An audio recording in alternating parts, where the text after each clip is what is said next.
Dear students of 8A and 8B, today's teaching is for this topic, Economic Policies of the British, chapter number 9, Peasant Distress and Rebellion, Indigo Cultivation, its impact of British policies on Indian industrial and trade, Indian industries and trade, East India Company's control over the system, and last point, deindustrialization. First point, peasant distress and rebellion. During the time when the British adopted repressive policies for the Indian traders, for the Indian people, many people were not satisfied with that system. The policy the British adopted went against them. The people of India decided to organize revolts, rebellion against them, because the British repression, made them totally,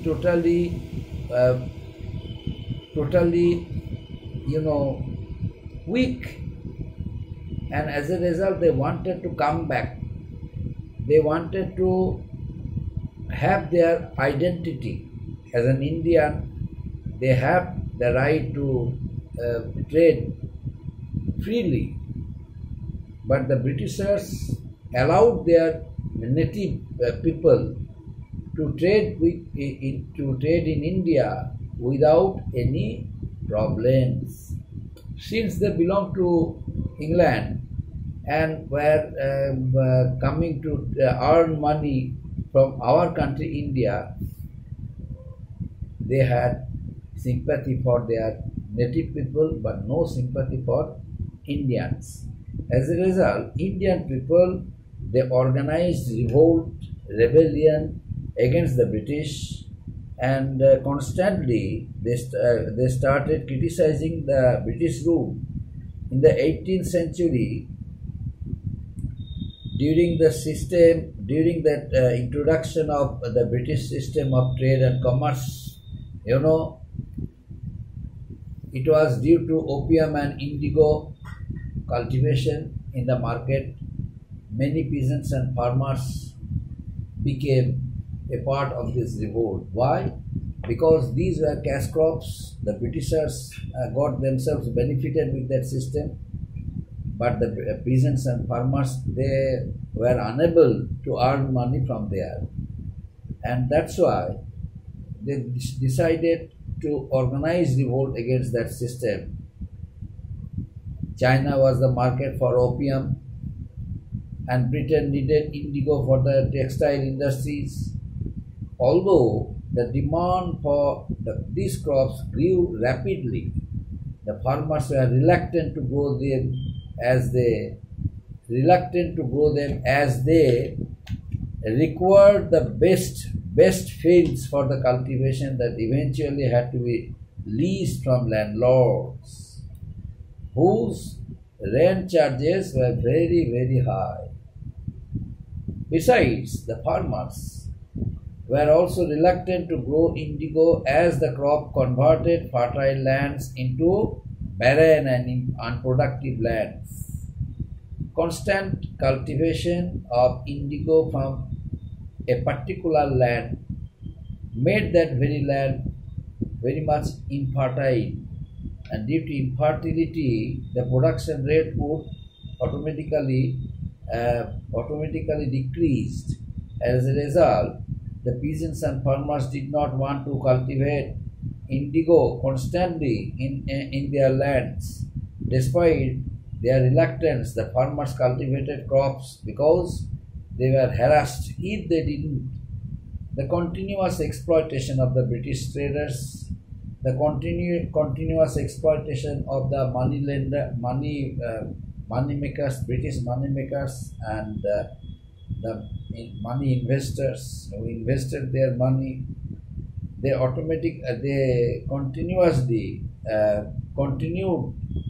continued their policy of exploitation, and farmers faced it.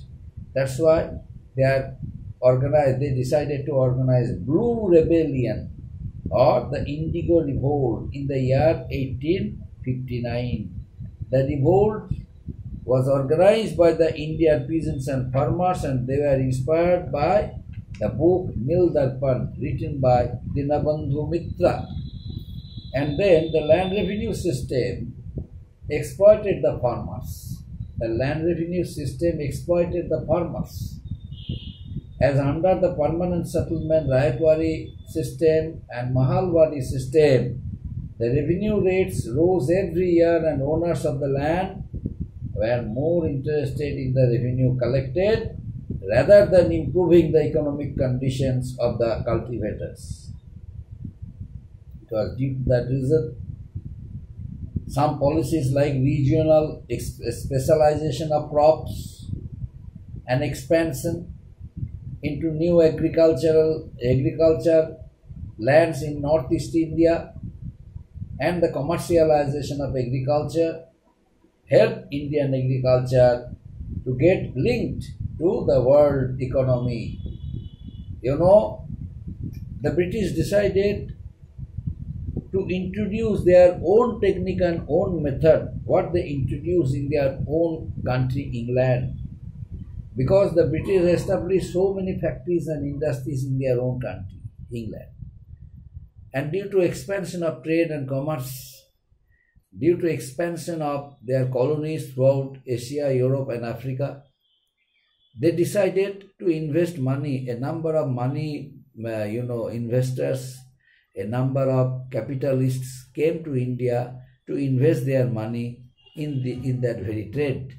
As a result, the wave of anger of the peasants and farmers, they didn't care for it because the peasants and farmers have many grievances. They wanted to cultivate independently, but there was no scope like that. They were forced to cultivate only indigo. They were forced to cultivate only, opium in China, because China also came under the British control. But the peasants and farmers did not want to do it so, due to the reason their lands would become infertile due to constant cultivation of indigo, constant cultivation of opium. Lands quality and the quality of lands would become degraded. That's why they decided to organize revolt, and this revolt is known as Blue Revolt or Indigo Revolt. And now the impact of the British policies on Indian industries and trade. What was about the impact of the British policy of British policies on Indian trade, Indian industries? There was a great impact of the British policies on Indian trade and industries. Indian handicraft industries, Indian, small-scale industries were totally ruined due to British policy of, British competitive policy. Cotton products and other textiles had dominated the international market for several centuries. The British exported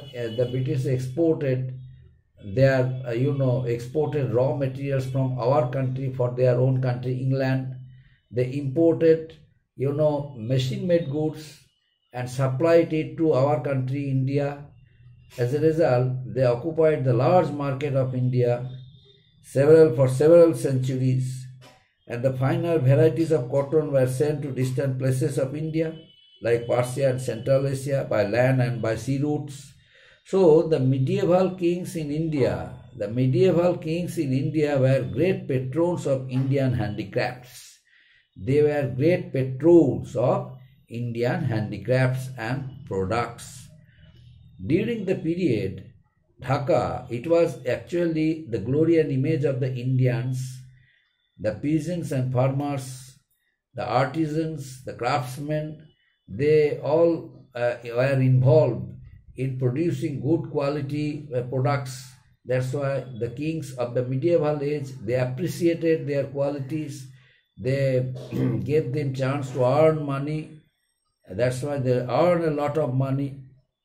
But during the British period, their income automatically their income was reduced. Why?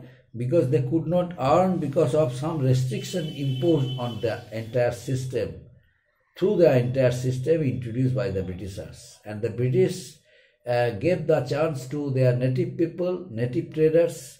So they took all opportunities, but the Indian traders, Indian artisans, Indian craftsmen were lagging behind because of that reason.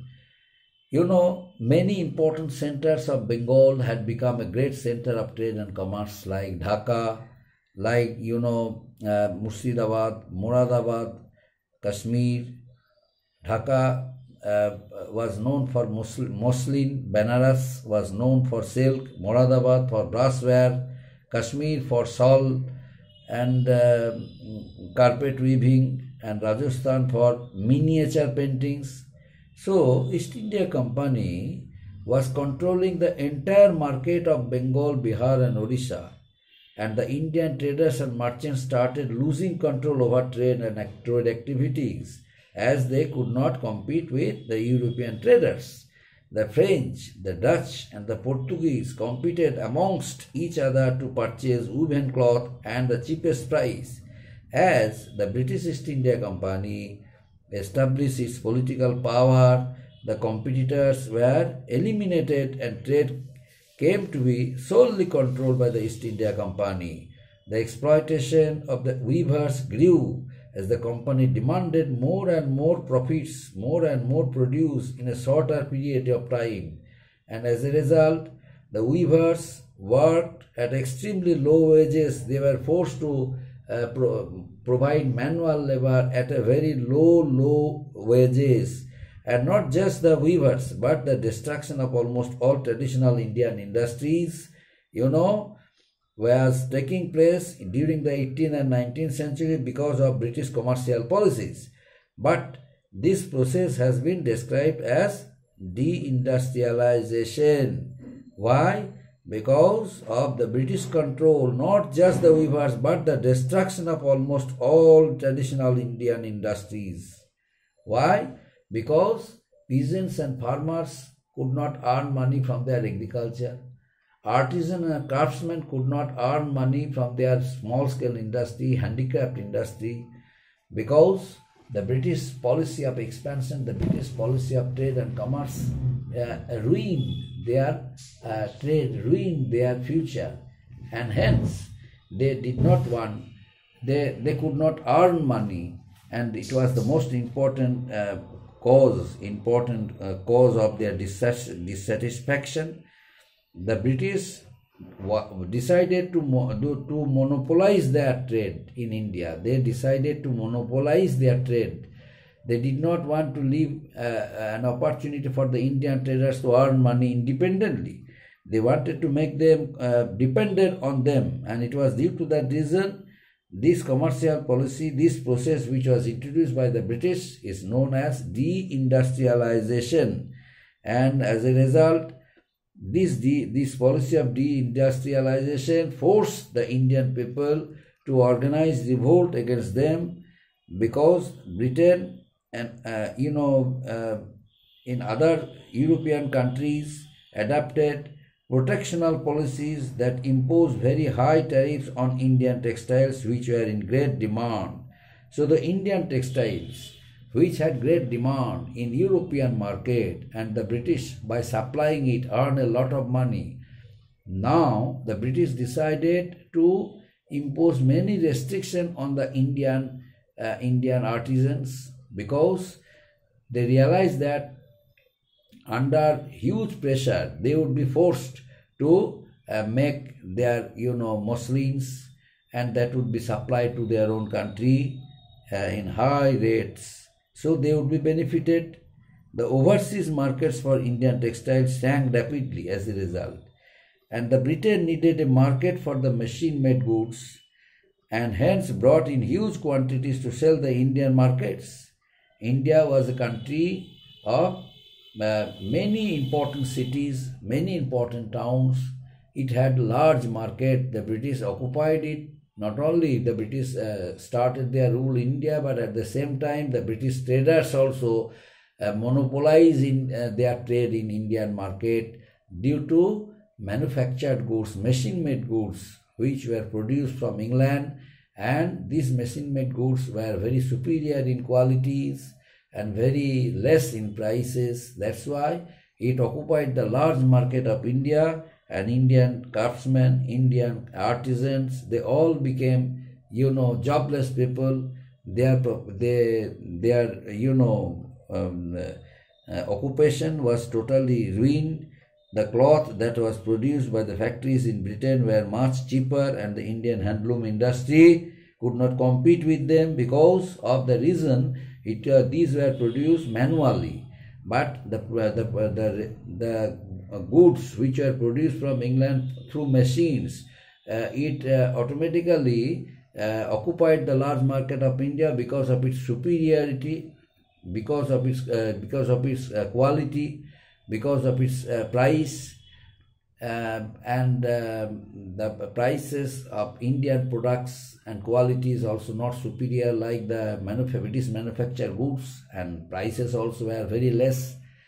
British manufactured goods prices also were very less, but Indian manufactured goods price was very much high. That's why they could not compete with the British manufactured goods, and as a result, company were able to monopolize their trade in India.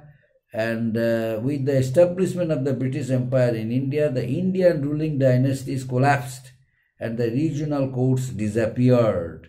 The Indian rulers were unable to compete with the British because they were always defeated by the Britishers. This deprived the artisans and craftsmen of royal patronage, led in the further decline of the traditional Indian industries. Earlier, the local rulers, Nawabs, they patronized Indian craftsmen, Indian artisans, but as soon as their rule was over, and the Britishers defeated them and made them dependent on them, the artisans, the craftsmen of India and their future, they had lost their future. So they all became jobless people. Neither they could earn money, nor they could, do other work. That's why this deprived the artisan and craftsmen of royal patronage and led to the further decline of the traditional Indian industries. So their traditional Indian industries which were there was totally ruined, and artisans, peasants, craftsmen, they all became the factory workers at a very low ages. So the large British population in India and the newly emergent in Indian middle class, were not keen on Indian goods. They preferred goods and articles made in and imported from Britain. Thus, even the domestic market for Indian artisans began to shrink. Many rich people, they were fond of purchasing British manufactured goods because of its quality, because of its prices. And not only that, they did not want to wait for the Indian manufactured goods. They gave advance to the local artisans. Once they paid some money as advance for making